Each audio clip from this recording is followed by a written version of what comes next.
Hello मेरे प्यारे बच्चों, आधारित चैनल में आपका स्वागत है। यह चैनल शिक्षा को और शिक्षा के जुड़े अभियान को आगे बढ़ाने के लिए प्रारंभ किया गया है। इस चैनल पर आप बेसिक से बेसिक जानकारी से लेकर आगे की सारी जानकारियों को धीरे धीरे करके हर एक वीडियो में प्राप्त करेंगे। हम लोग आज बेसिक अंग्रेजी से शुरू करेंगे। थोड़ी सी बेसिक अंग्रेजी, उसके बाद फिर हिंदी, फिर गणित। बेसिक आधार पे जिनको कुछ भी नहीं आता है, जो जीरो से शुरू करना चाहते हैं, वो भी हमारे साथ मिलकर के इस अभियान को आगे बढ़ा सकते हैं। क्योंकि आज के युग में शिक्षा का बहुत ही ज्यादा महत्व है। आप थोड़े छोटे से छोटे काम के लिए जाइए, वहां पे आपको बिना पेन पेपर के काम ही नहीं चलता है। वो तो आप छोड़ दीजिए, आजकल टच स्क्रीन मोबाइल का जमाना है। मोबाइल युग में सबके पास मोबाइल है, सबके पास अपने अपने व्यक्तिगत मोबाइल है। तो उनको देखने के लिए, उनको समझने के लिए, उनको सीखने के लिए भी हमको पढ़ाई की जरूरत है। इसीलिए आज से हम लोग इस अभियान को शुरू करेंगे और हम लोग एकदम बेसिक से, जमीनी स्तर से, यानी ए फॉर एप्पल से लेके आ से अनार से लेके हम इस अभियान को धीरे धीरे आगे बढ़ाएंगे। तो आज हम लोग सबसे पहले सीखेंगे अल्फाबेट्स, यानी बड़ी एबीसीडी और छोटी एबीसीडी का क्या तरीका होता है और उसे कैसे लिखा जाता है। हमने आपके लिए एक ये अंग्रेजी का पेज भी तैयार कर दिया है कि अंग्रेजी का जो कॉपी का पेज होता है वो लगभग इस तरह का होता है। तो इस पेज पर हम उसको कैसे लिखेंगे, ये थोड़ा सा आपको समझना चाहिए और इसका फिर अभ्यास करना है। आप अपने घर में एक कॉपी ले लीजिए, उस पर आप इसको धीरे धीरे लिखिए, धीरे धीरे आपको अभ्यास होने लगेगा। फिर इसको हम जोड़ के इसकी स्पेलिंग धीरे धीरे हम आपको बताते रहेंगे। तो आज हम लोग लेटर्स, यानी इंग्लिश के जो भी लेटर्स होते हैं, capital letters and small letters, इन्हीं को, अंग्रेजी के लेटर्स होते तो कई प्रकार के हैं, लेकिन मूलतः इन्हीं दोनों की आवश्यकता लिखने में होती है। तो हम इन्हीं से प्रारंभ करेंगे। सबसे पहले आप देखिए, ये लिखे हुए हैं कैपिटल लेटर्स यानी बड़ी एबीसीडी, और ये लिखे हुए हैं स्मॉल लेटर्स यानी छोटी एबीसीडी। अंग्रेजी का जो पन्ना होता है उस पर जो एबीसीडी लिखी जाती है उसमें इस तरह की लाइनें कुछ खिंची होती हैं। हो सकता है आपको वीडियो में कुछ अच्छा दिख ना रहा हो, लेकिन आप अगर समझने का प्रयास करेंगे तो आपको समझ में आएगा कि लगभग इसी तरह की लाइनें उसमें खिंची होती हैं। ठीक है ना। तो जैसे ये बड़ी एबीसीडी है, तो बड़ी एबीसीडी देखिए, लिखना, समझना, वीडियो देखना और उसके बाद फिर उसका अभ्यास करना। अभ्यास सबसे ज्यादा जरूरी है बच्चों। अगर आप अभ्यास नहीं करेंगे तो फिर कुछ नहीं हो सकता है। इसीलिए पढ़ने को कोई भी पढ़ सकता है, किसी भी उम्र का व्यक्ति पढ़ सकता है, लेकिन अभ्यास जरूरी है। अभ्यास तो करना ही पड़ेगा। अभ्यास करेंगे, हमारे साथ जुड़ेंगे, हमारे साथ धीरे धीरे हम इस सफर को आगे बढ़ाएंगे। एक दिन आप देखेंगे कि आप भी शिक्षित लोगों में शामिल हो गए हैं। जो छोटे बच्चे हैं वो धीरे धीरे उनका जो है इंप्रूवमेंट होना शुरू हो जाएगा। ठीक है। तो आज हम लोग सीखेंगे बड़ी एबीसीडी और छोटी एबीसीडी और उसको लिखने का तरीका। बड़ी एबीसीडी में क्या होता है कि जितने भी लेटर होते हैं, ए से लेकर जेड तक, कुल मिलाकर 26 यानी 26 अक्षर होते हैं। ये बात तो आपको पता ही होगा। ए से लेकर जेड तक टोटल 26 लेटर्स होते हैं। ठीक है। बड़ी एबीसीडी हो, छोटी एबीसीडी हो, कुछ भी हो, सब में अक्षर इतने ही होते हैं। अब लिखने का हम तरीका क्या करते हैं, बड़ी एबीसीडी जो भी कुछ है इसको, जैसे 3 लाइनें अंग्रेजी की जो कॉपी होती है बेसिकली वो 4 लाइन की होती है, लेकिन हम लोग ऊपर की 3 लाइनों का इस्तेमाल बड़ी एबीसीडी के लिए करते हैं। बड़ी एबीसीडी के जितने अक्षर हैं उनको हम सबको ऊपर की 3 लाइनों में ही लिखना है। जैसे A for apple, B for ball, C for cat, D for dog.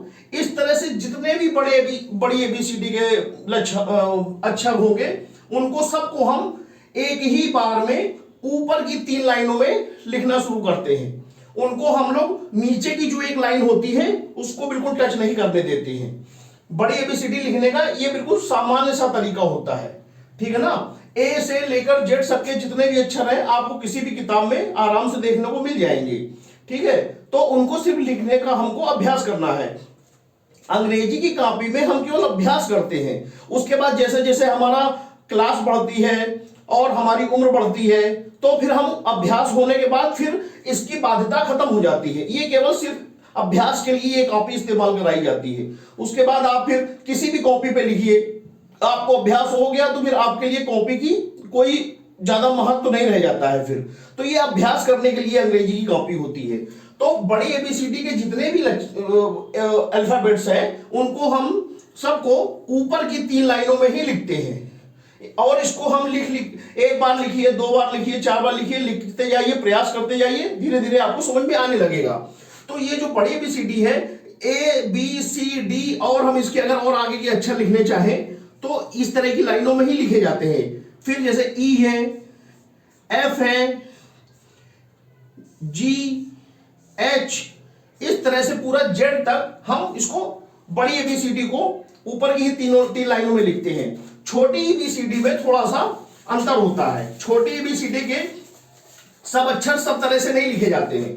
छोटी एबीसीडी में क्या होता है कि कुछ अक्षर ऊपर की 3 लाइनों में लिखे जाते हैं, कुछ नीचे की 3 लाइनों में लिखे जाते हैं, कुछ बीच की सिर्फ 2 लाइनों में लिखे जाते हैं, और कुछ 4 लाइनों में लिखे जाते हैं। तो इसके लिए आपको धीरे धीरे अभ्यास करना पड़ेगा। अभ्यास करते करते आपको ये चीजें समझ में आने लगेगी। जैसे कि मैंने देखिए राउंड किया हुआ है, जितने ये लाल निशान गोलों में लगे हैं, ये देखिए ये सारे के सारे ऐसे अक्षर हैं जिसमें बीच की जो लाइन होती है, अंग्रेजी की कॉपी की बीच की जो 2 लाइनें होती है, उसी में हम इनको लिखते हैं। यानी अगर इस तरह की कोई कॉपी है, आपको ये पेज भी दिख रहा होगा, तो जैसे ए फॉर एप्पल है तो उसको हम बीच की लाइन में लिखेंगे यहां पर।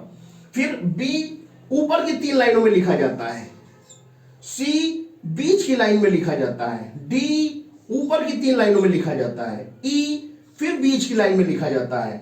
तो ये अलग अलग अक्षर के हिसाब से, जो उसका लेटर है उसके हिसाब से वो अलग अलग लाइनों में लिखा जाता है। इसका जब आप धीरे धीरे प्रयास करेंगे, धीरे धीरे अभ्यास करेंगे, लिखेंगे, 1 बार लिखेंगे, 2 बार लिखेंगे, 4 बार लिखेंगे, तो आपको धीरे धीरे ये समझ में आने लगेगा। अभी मैं आपको धीरे धीरे एक एक अक्षर को थोड़ा सा बता देता हूं। तो A B C D E, फिर इसके आगे हम इसको और बढ़ाएंगे, तो ये 4 लाइनें हैं। फिर एफ लिखना है तो एफ पूरे 4 लाइनों में लिखा जाएगा, जी नीचे की 3 लाइन में लिखा जाएगा, एच ऊपर की 3 लाइनों में लिखा जाएगा, आई बीच की 2 लाइनों में लिखा जाएगा, जे नीचे की 3 लाइनों में लिखा जाएगा। ठीक है,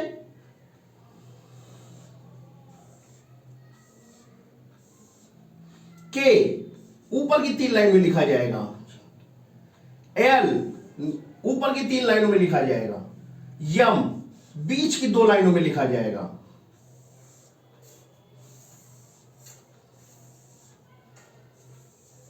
ये मैं सिर्फ आपको अभ्यास करने के लिए बता रहा हूं। बाकी आप जब कॉपी लेंगे तो उस पर आपको और अच्छी तरह से ये चीज समझ में आ जाएगी कि लाइनें इसमें किस तरह से होती हैं। ठीक है, उसके बाद आता है यन, बीच की लाइन में आता है यन, ओ, फिर पी 4 लाइनों में होता है, क्यू नीचे की 3 लाइनों में होता है, उसके बाद आर यस, आर यस ये बीच की लाइनों में होता है, टी ऊपर की लाइन में होता है, उसके बाद यू वी डब्ल्यू एक्स ये सब नीचे की 3 लाइनों में होते हैं।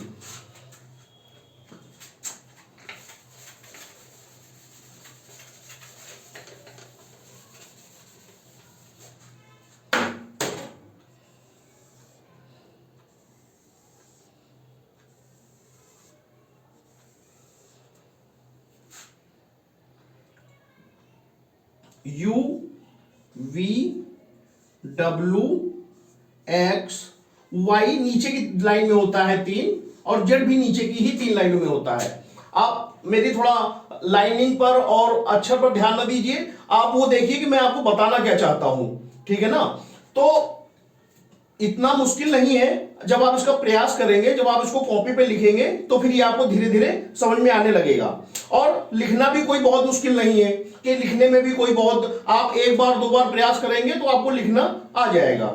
इसको हम धीरे धीरे इस क्लास को आगे बढ़ाएंगे, फिर हम आपको आगे बताएंगे कि इसको जोड़ के कैसे पढ़ा जाता है, फिर उसके आगे इसके लेटर कैसे, अक्षर कैसे आगे और बड़े शब्द कैसे बनते हैं, उससे फिर टेस्ट कैसे होते हैं, उसके आगे फिर जो भी कुछ आएगा आपको धीरे धीरे इस चैनल के माध्यम से आपको पता चलता जाएगा। ठीक है, अभी आप इन सब चीजों को समझ लीजिए अच्छी तरह से कि बड़ी एबीसीडी और छोटी एबीसीडी इनका लिखने का अभ्यास करिए। अभ्यास करते रहेंगे तो चीजें समझ में आने लगेंगी। अभ्यास नहीं करेंगे, केवल वीडियो देखने मात्र से काम नहीं चलेगा। आपको कॉपी लेना है, एक पेन लेना है या पेंसिल लेनी है, आप लिखिए, आपको समझ में आने लगेगा।